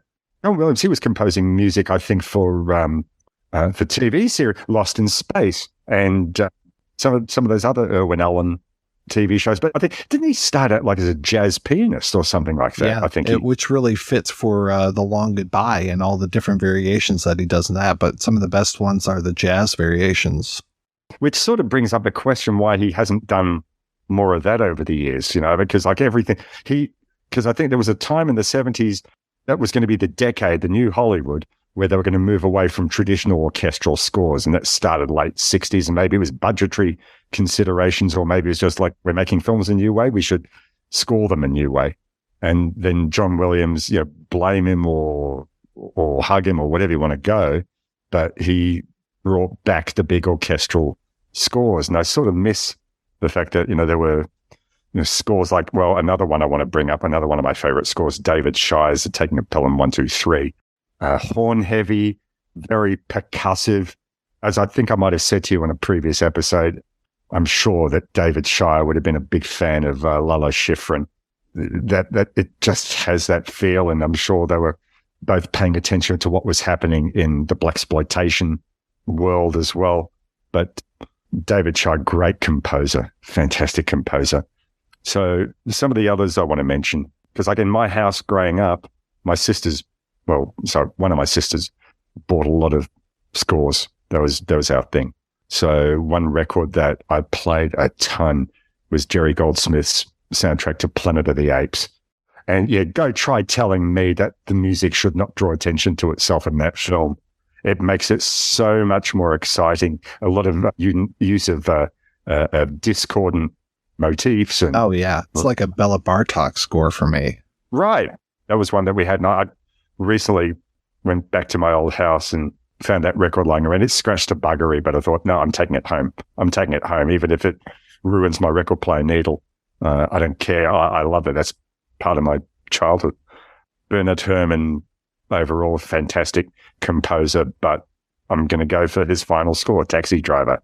And I have a CD of the soundtrack, which has the first part is the score as it was for the film. And you have, once again, the three main families of instruments used on that. There's the percussion, very horn heavy, not so much use of the strings, but the other one thing that they do, a lot of use of the harp on that. And I love how he picked it. It's not just the composition, it's the great arrangements. Believe that he delivered that just before Christmas Day to Scorsese. He delivered the final score, and then he died on Christmas Day or day after Christmas Day in 1975. But yeah, he turned in a brilliant score. But yeah, the other part of that CD, which was, I guess, a reissue, has I can't remember who's doing it, but like 5 or 6 variations on those things. And it's more, I don't know, AOR type of smooth jazz sort of variants of Betsy's theme and the main theme from Taxi Driver. And I got to say, I love it. I know that a lot of people say, oh, that CD would be better if it didn't have those 5 or 6 cuts. Shut up. They're fantastic. I love the original score. That's what I bought it for. But these 5 or 6 extra variants, they're great. I don't care what anyone says. Miklos Rozsa was someone who my sister turned me on to. We had the soundtrack for Ben-Hur when I was a kid, and that's a really memorable score. And yeah, you'll talk about motifs, and when things were hard for Charlton Heston, there's this one motif, but when he was triumphing there was another motif, and just fantastic album. I think we also had the score for Spartacus, which was by, I forget, his surname was North, someone North. Alexander North? What else? Oh, all right. So this is an amazing story. Normally you hear some music, regardless of whether it's soundtrack music or a song that you hear on the radio. And if you don't hear it again, even if it's a memorable song for a few days or a couple of weeks, you'll forget it. You might have some inkling, but this is a score that I never forgot because it was so powerful. And it's by Goblin, and it's the score for Deep Red, Profondo Rosso. I saw that when I was 13. I was visiting my family in Israel, and my uncle took me to this cinema in Herzliya to see Deep Red. I'd wanted to see it here, but it was rated R. I couldn't get in. There was no rating system over there. So he just took me across the road to see this film. And I love the film, but the score, the Goblin score, never left my head. And I didn't see the film again for 25 years. And it was exactly as I 38. And I think I got like a local DVD from Umbrella that put it out, a really chock-a-block full of documentaries and extras on that. So it was a good release. But I remember watching that and thinking, I remember all this music exactly. It's in my head. It's so distinctive. I mean, I love their other music, you know, for Suspiria, and when the original lineup, I think apart from maybe the drummer, reunited and did a world tour, they came here. I went with my friend Robert, who I didn't know was a fan of Argento. I said, "You want to go see Goblin?" He said, "Yes," and we went to see. You had the option of watching them perform the Acme Cinema while a movie was playing and they were playing the score along, or you could see them in concert and they just do a range of music from all the films. And I took that as an option, and they still showed like little clips in the background while they were playing anyway. So hugely memorable night. And I love that they brought jazz fusion into a film score. And I don't know. I mean, you watch the Bava films, and before that, or any of the great Gialli composers, even Argento before Deep Red wasn't really using that sort of music. And he met these guys, and I think I would love to have seen a lot more in that vein. But yeah, favorite one. Only other two films I've got on my list here. I mean, I've got probably tons, but another one. Did you see in the early 90s the Gerard Depardieu remake of Cyrano de Bergerac? Brilliant film. Fell in love with it. It's a long film, about 2.5 hours or something like that, but it couldn't be a minute shorter. And I bought the score, probably going to screw up the name, but Jean-Claude Petit wrote the score, and it's a beautiful score to just put on. You don't need to have seen the film. It's an orchestral score, but a really memorable, beautiful orchestral score. It's romantic. It's inspired by, presumably, the era of classical romanticism. We spoke about that when you came on to talk about Amadeus a few months ago on See Here. But that era, it doesn't sound to me like orchestral film score music. It sounds like he was inspired by classical era or romantic era classical music to me. Just beautiful set of music. And the final one I want to mention is more like a rock band score. And my one Australian listening, shame on me. We had a band here called Not Drowning Waving, and they made a film. Also, they didn't make. They scored a film from the early 90s, directed by Jocelyn Moorhouse, a film called Proof, and really more like a play. I mean, there were a few other actors in it, but there were three. It was basically a three-hander. I would love to do an episode on that sometime, because that movie really knocked me out, and every time I watch it, it knocks me out. Yeah. Look, it's a funny thing, though. I think I've seen it must be a dozen times, and about 3 or 4 of those times at the cinema. But it had been a few years since I'd seen it at one point. I think the Cinematheque was doing a screening. We didn't realize until someone came out and told us that they'd gone and put 2 reels in the wrong order. But I didn't even remember it. It still seemed to sort of make sense in a way, because it's less about a narrative start to, I mean, it is sort of narrative start to finish, but it's more about the gameplay between these characters. And yeah, Hugo Weaving, Russell Crowe, Genevieve Picot, all absolutely fantastic. And I'd love to see that done as a stage production. It could be done as a stage production. But the other thing is I love watching Melbourne films because I love trying to spot the location. And there are a couple of moments where I think, yeah, I think I know where that is. But yeah, sorry. Anyway, but Not Drowning Waving were a local, I guess more of put under the world music banner because they had a big association with this, I think it's Telek, Papua New Guinea, the music of Papua New Guinea. But yeah, they always put out great albums, and they had like a brief run at the end of their life with commercial radio. They put out one album where they tried to make some tunes that might work on the radio, and it gave them a little bit of a run. But you know, they were fantastic, very, very cinematic type band. You listen to their early music, and yeah, they're very cinematic in their outlook. So in fact, they did for Proof, and they also did for a film which I haven't seen called Greenkeeping, which is a comedy. I really should get onto that. But a couple of the tunes that ended up on Proof, they redid with lyrics for what was their final album called Circus. Yeah, Proof, Not Drowning Waving, another great score. So I've gone and hijacked that whole question. There's one more that I want to mention, that if people have never heard the soundtrack for Paul Schrader's Touch, you were talking about Taxi Driver, reminded me of Schrader, and then this one, it's based on an Elmore Leonard book and stars the savior of cinema, in my opinion, Skeet Ulrich. But it is done by this guy. I don't know if anybody's ever heard of him. His name is Dave Grohl, and did a really good job with that soundtrack. So I kind of wish that Grohl would do more soundtracks because it's really solid and it's good music. What sort of instrumentation was he using? Did he score for like an orchestra, or was it a rock band? What was he doing? It was more rock band. It was definitely some good driving guitar type stuff, but not overwhelming. But yeah, there's some good themes to it. And it was one of the few where I could just like put on that soundtrack and just enjoy it and just listen to it as a soundtrack. And yeah, dug it quite a bit. I mean, it's funny because so many of the things that you mentioned, it's like, oh, that's in my record collection. Oh, that's in my record collection too. So once you got to Spartacus, I was like, okay, I'm not with you anymore. I don't have that one, but pretty much everything else or not Spartacus and Her, but pretty much everything else, I was just like, oh yeah, got that. That's a good one too. I do have a question for you. Do one more thing, unless you've got a bunch more. Okay, so this is something that's fairly topical, but so bear me out with the subject. The question's not necessarily going to go the way you think it is, but we're doing this at the end of December 2022, and a big topic for the chattering classes on the internet over the last few weeks has been the Sight and Sound poll, the 10-yearly Sight and Sound poll of the greatest films ever made.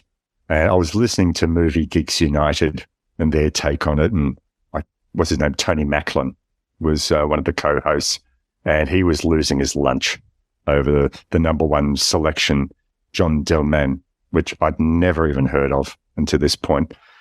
So it seems like every year when we get to the Oscars and the BAFTAs and whatever other critic or popularly nominated awards seasons, you always get people in public, just ordinary film folk like us, just saying, what the hell were they thinking? That film was a chunk of shit, or they forgot this film, or rah, rah, rah, rah, rah.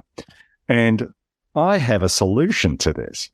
So this is not so much to discuss what did you think of their picks, although we can talk about that as well. But I have a problem with the notion of a best, because think about this. This is not science. It's not scientific. And if these are the 10 best films, then unless a better film is made in the next 10 years, none of those 10 films should get supplanted. Jean Dillman went from 37th in 2012 to number one in 2022. Best to me would define something that's scientific or something that's objective. You can't measure it. It's art. And I wonder if people would get upset if they said the favorite films, according to 1,600 film critics at Sight and Sound interview. I mean, yeah, people are always going to complain because, hell, that's what they do. But really, if it's presented as favorite films of these people, you really don't have a space to object, because it's, hey man, don't bust my chops. How can you define what is best? Is a film best because it's technically great? Is a film best because the story is being told in a creative way? What makes a film the best? And I haven't watched the Oscars in years, not because of that, but I'm just not interested. But as a kid, I love a list as much as anyone does. It's what human beings do. But what I wanted to ask you is, do you think that there is a place to declare something is the best, or do you think people would get less worked up if these polls were declared the favorite films of 1,600 people that we polled, or the favorite films of the top of these 200 directors? Where do you stand on that? I think people are going to get upset no matter what. Yeah, I'm not a big fan of lists. I mean, it's like a movie like High Fidelity. I couldn't stand because the guy's always making lists. Calm your ass down. You don't have to make lists all the time. And the internet runs on lists, right? I mean, listicles is a portmanteau that's come about because of the internet. So yeah, it was so hard for me to get worked up. What I found the most interesting was when somebody put together a list of what films were on the last Sight and Sound poll and no longer are on the Sight and Sound poll. And that list was very interesting to me to see some of these films that dropped out, which to me are some of the best films that have ever been made, like Chinatown or The Wild Bunch, and just some of these really like influential films. And that's, to me, like, when it comes to a list of the best films, I would think of ones that really change the way that films are made, perhaps. And that would be a really different list, like, just think about like, oh, well, this was the first 3D film, or this was the first color film, just like those milestones of like, we couldn't be where we are unless we had these movies to stand on, kind of thing. That might make the film innovative, but does it make it the best? No, not at all. I mean, that is where a film like Citizen Kane fits in for me, as far as, wow, really solid story, really solid storytelling, and then breaking all of the rules of cinema that currently existed at the time of it being made and still holding up today. So like something like, I don't know, whatever the first 3D film was, it's just like, yeah, not really into this, whatever it is, but it was an important film. It showed us what we could do. But like I said, people are just going to get upset no matter what, even if you said these are the top films of 1,600 critics. And then it'll be like, well, who are these people? Who are, how'd they get invited? And everybody's just got to get upset all the time. Really? On the internet? I know. This week I am putting out I don't do a top list of movies I saw in 2022 or whatever it is, because I haven't seen that many movies. I'm too busy with the fucking podcast. I can't see everything, and I can't see all the bad movies. I can say the worst movies I saw, the best movies I saw, but a lot of that stuff is the best movies I saw from the year 2022. A lot of those were actually released a couple years ago, but now they're finally just catching up. I mean, to me, Inspector Ike was one of the best movies I saw this whole year. That was technically released in 2020, but it didn't make it to my radar until 2022 and really was kind of buried because of the pandemic. That's why, like, if I'm putting out a list, and I'm as guilty as anyone, I like a list. I like to do it, but I'll say my favorite discoveries. Every year when Love That Album does its end of year thing, I go around to a bunch of music related folk and say, what were your favorite albums that you discovered for the first time this year? It could be a 50-year-old record. If someone else doesn't know it exists, then you might have made their day, made their year. So that's why I'm more about the favorites rather than the best, because someone might come along and say, well, there's more creative use of modal jazz on this album than over that album. Or, I mean, look, here's the thing. I've been guest on many times on the all-time top 10 podcast, what it'll be like a all-time top 10 Beatles covers, all-time top 10 tribute songs, all-time top 10 songs about hard times. And I'm not going to pretend like I've heard every one of these songs. Just here are 5 or 10 songs that I really dig, and I'm just going to put them in the list. It's not about best, it's just favorite. And I think, well, plus I cover my ass by saying, right, it's my favorite. So if they say, what about this? I say, well, it's not my favorite. Well, I haven't heard that. It's your favorite. Make a list. I'd like to read it. But anyway, so that's my whole thing. And the other thing is, I know that this list would piss you off because there's no black shampoo. Yeah, exactly. Who are these people to say that the best does not include genre cinema, or it doesn't include blaxploitation, it doesn't include wacky comedies? Really, you're not going to maybe bringing up babies in there. I don't know, but really, you're not going to put a screwball comedy. You're not going to put in My Man Godfrey. Ridiculous.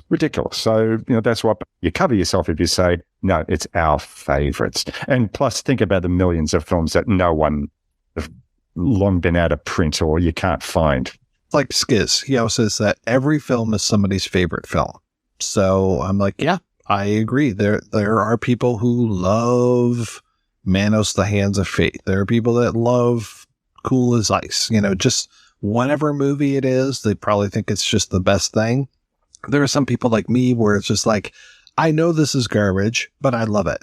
I never will call something a guilty pleasure because I don't think that anybody should feel guilty about liking something. So I unabashedly like some real garbage films. Like, how many times have I talked about Free Jack on this show? I fucking love Free Jack or just whatever garbage movie it is. And I'm just like, okay, I know it's not that great, but I'm not going to feel guilty for liking it. I mean, some people could make a case that like Demolition Man is not that much of a work of art, but I'm just like, I don't care if it's a work of art. I like it. I will watch it whenever it's on TV.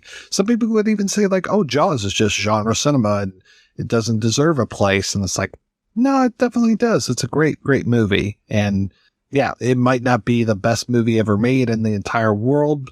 Might not have changed the world of cinema, but God, it's good. I got into an argument.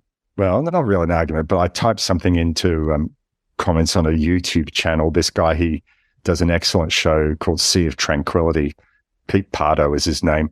And he just talks about favorite hard rock albums or favorite prog albums or favorite. He's passionate about music. And then one time, I can't remember what the topic was, but he said, oh, that's right. The whole topic may have been guilty pleasures. And I went and typed in, I don't believe in guilty pleasures because if you like it, don't measure. Guilt is all about measuring up to what other people say you should like. If you like it, don't feel guilty about it. And he sort of went and told me off saying, no, hey man, this is my topic and it's a well-known expression and no one's taking it seriously. And I want to say guilty pleasures. I'm like, okay, I'm standing back. But guilty pleasures and also the so bad it's good. I think there was a time where I used that, but I thought that was a lazy descriptive. I thought, no, we can all agree that maybe objectively something doesn't have great production values or the dialogue might be not measuring up to something. But if it's entertaining, I think the worst crime that any work of art can be is dull. If you watch something and it seems like, yeah, that's not realistic, but God, it's entertaining. It's so funny. If I've been entertained, it's a good film. I don't like to be bored. And I mean, I'm not going to take swipes at Jean Dalman because I haven't seen it yet. But when I read the description of it, I was just like, this sounds like it's going to be a real slog to get through. And it's one of those where it's just like, maybe if I saw this theatrically, then it might be a different experience because I can tolerate a lot of things if I'm going in and sitting in a theater more than if I'm sitting on my couch. Then it's just like, is anything going to happen in this thing? Well, what the hell? Got to say, the hardest slog for me was a film that you ended up covering on the show, which was, I think, Across the Silver Globe. Max and, once again, Ben Buckingham and I were at Monster Fest a few years ago, and they brought out a print of that, and it was Sunday morning. I was looking forward to it. I knew nothing about it. Oh, this could be good. And I just looked at Ben after that and said, what the fuck did we just watch? And he just laughed and said, oh, you got to read into it. I said, oh, yeah, sure, no. But Max and Ben were trying to justify that. Not for me, but if you got something out of it, I'm glad. And once again, who am I to tell anyone that it's a crap film? No, it's not. It's if it meant something to them. And I remember you guys were speaking. I remember you were saying something. I was like, yeah, I'm still not sure I know what this means. And I was thinking, oh, great. That's the reason I downloaded this. I was hoping you were going to reveal to me what it was about. We tried to get there. We tried. Oh yeah, oh you did, and credit and kudos to you that you didn't watch it and think, I can't do this. We got to cancel. We got to cancel this episode. I can't remember. There was one film somewhere along the line. I don't remember if it was for our show or if it was for someone else's show, whatever. I thought, oh, I remember. I remember it was a Sam Fuller film. I think Terry Frost had me on Paleo Cinema, and he'd suggested, what's a Western gun something? 40 Guns? 40 Guns. And I started watching that, and I wrote to Terry, I said, you got to pick something else for me. I can't get, and I don't mind Sam Fuller. I like Sam Fuller, but just, give me something else, but just not that one. And I think in the end, he gave me Ice Cold and Alex, which ended up being one of my favorite films ever. Oh, great. So we went from something I just had no affiliation for to something that became an absolutely beloved film of mine. So there you go. This has been a wonderful discussion. And, apart from printing out the questions and that your listeners had and printing out the top 30 films according to Sight and Sound, it was all off the cuff. How did I do it?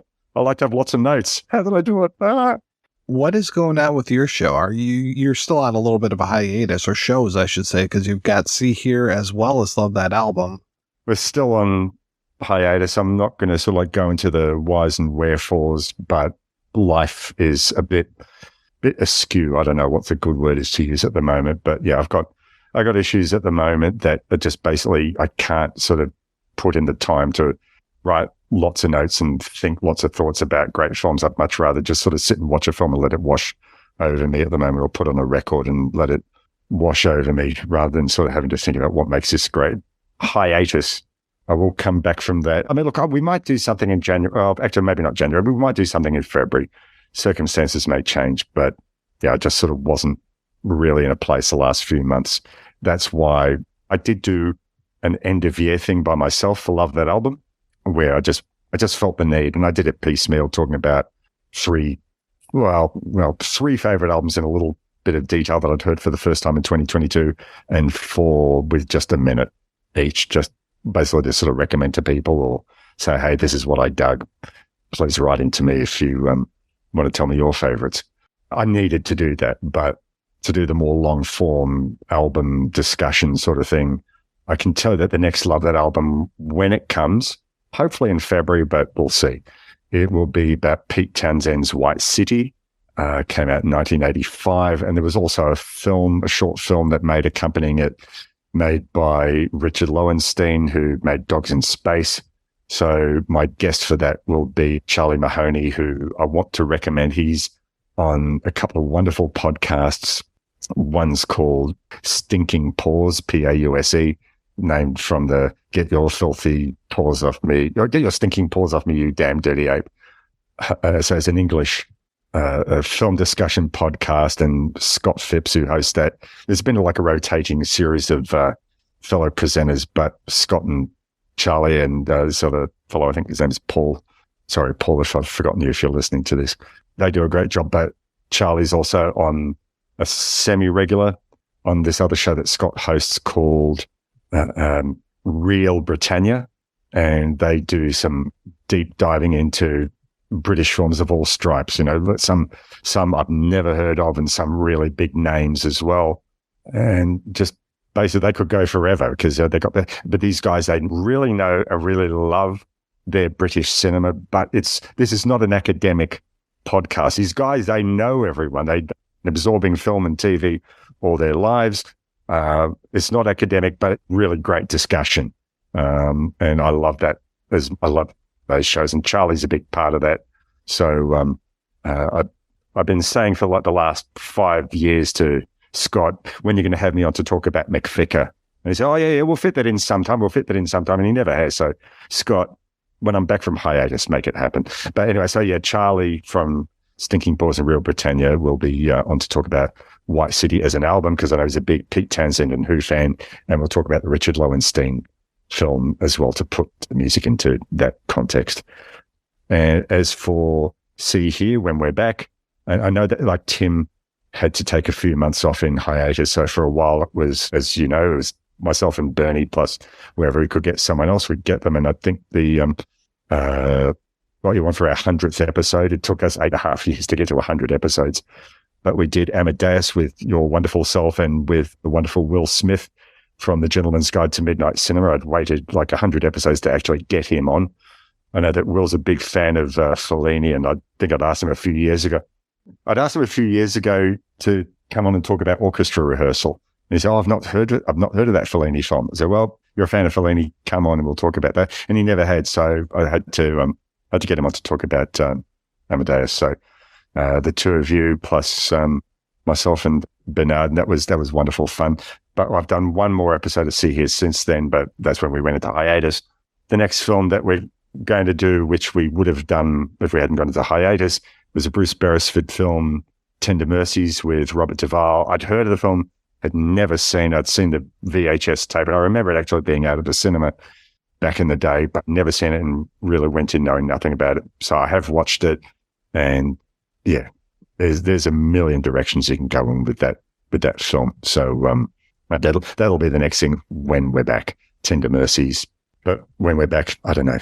But one thing, if there's anyone out there who is a fan of either show, and thank you very much if you are, the good news is we will be back. We can't be on hiatus forever. I love doing those shows so much. And the best thing about doing those shows is it's introduced me to other film and music fans. Just, we can shoot the shit like this about the things that we love from across the world. You know, I work with people who they like a film, but they're not mostly, like huge film fans or anything like that. So podcasts has introduced me to people like yourself and people like Terry Frost and Will Smith and Charlie Mahoney and Scott Phipps and Scott Clickers and all these great people. And just say, hey, you want to have a conversation, and then we'll record it and let other people listen to it. That's been the brilliance of podcasting. So I can't stay away from that forever. I love doing it. So once hiatus is over, those are the shows that we're going to do first up. So once again, thank you so much, Mike, for being a champion for our shows and spreading the word. And it was a real privilege and a treat to meet up with you in Toronto a few years ago.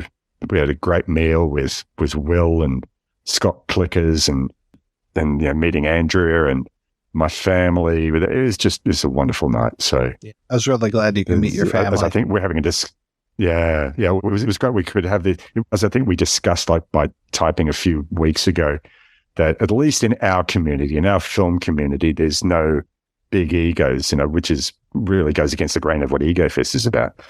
Everyone helps each other out. Oh, can I get you this guest? Yeah, sure. Oh, do you need this book, or you need this access to this record? Yeah, sure. We'll help you out with that.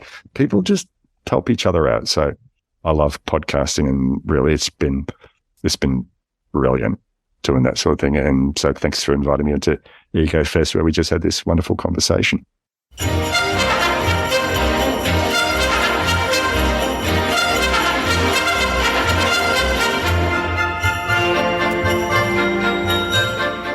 All right, folks, it's time for the reading of the Patreon list. Thank you so much to everybody who has given to the projection booth.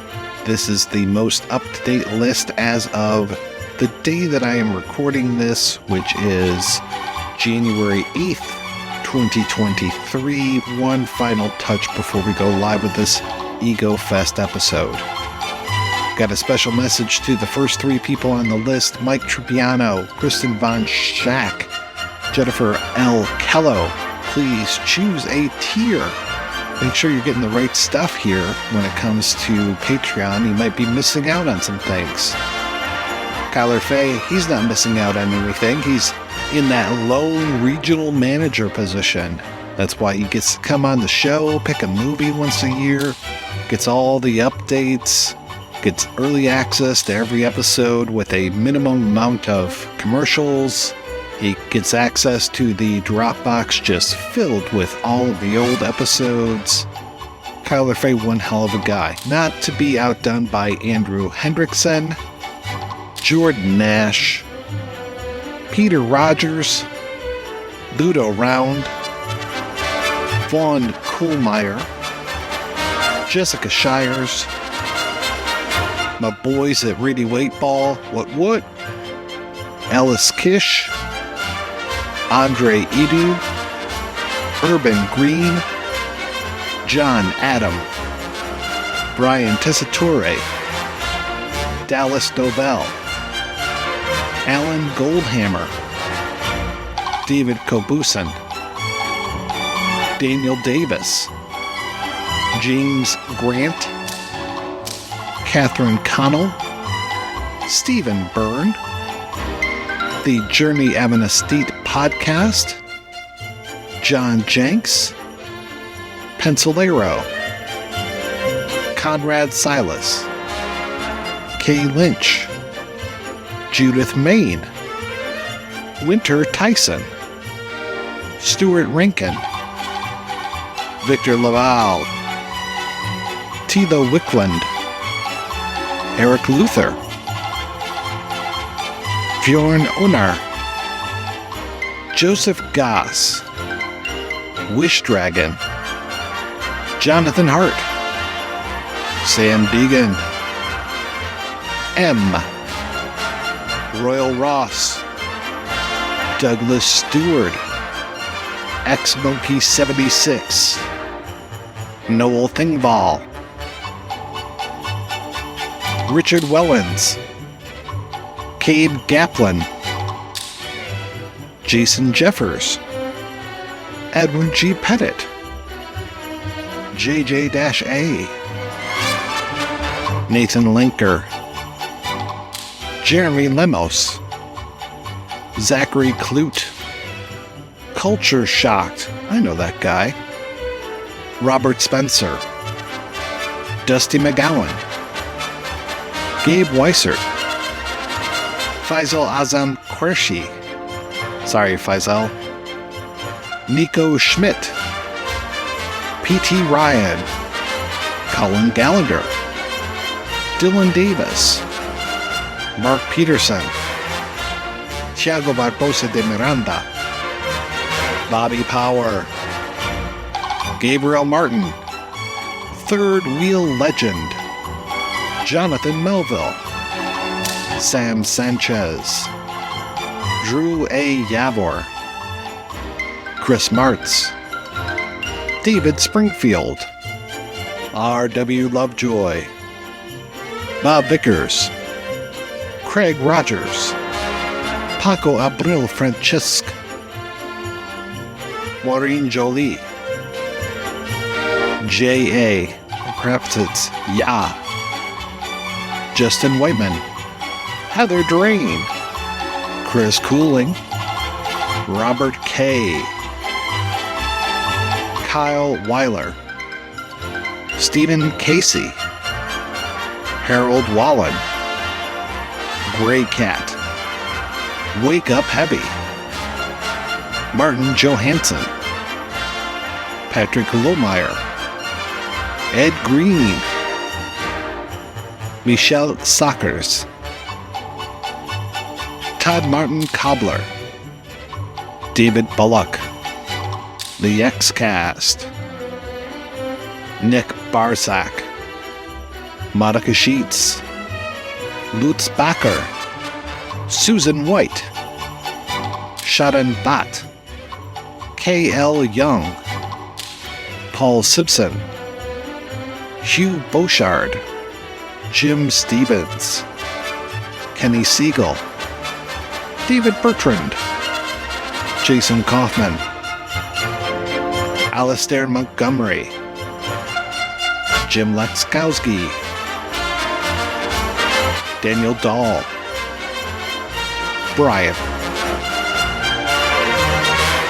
Kilsabub, Kai Clear, Christine King, Mike Crate,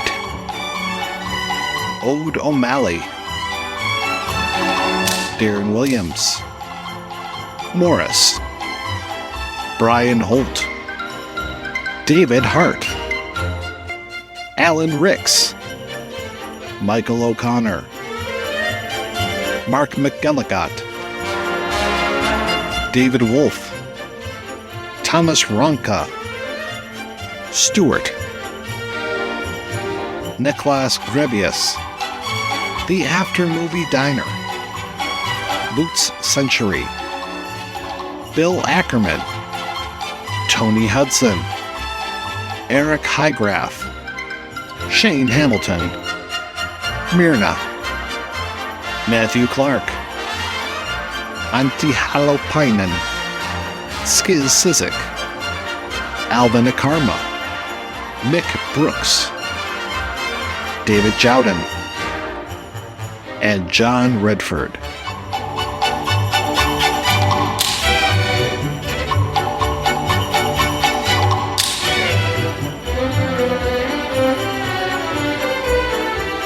Thank you so much, everybody, for being a part of the Patreon, giving whatever you can. It's always appreciated. Don't forget, if you bump up to that $5 level, you get monthly updates. If you go up to the $10 level, you get to have early access to every episode.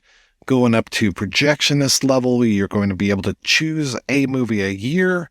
Same thing happens with manager and regional manager. Regional manager gets to come on the show. Managers, you guys get a copy of my book, Impossibly Funky, a Cashiers to Cinemark collection. I'm sure there's other stuff that I've thrown in there as well. So thank you, everybody, for making the show go. I want to thank Morris Berstinsky for stopping by and asking the questions that folks wanted to hear. Thank you especially to the people that sent in questions. Much appreciated.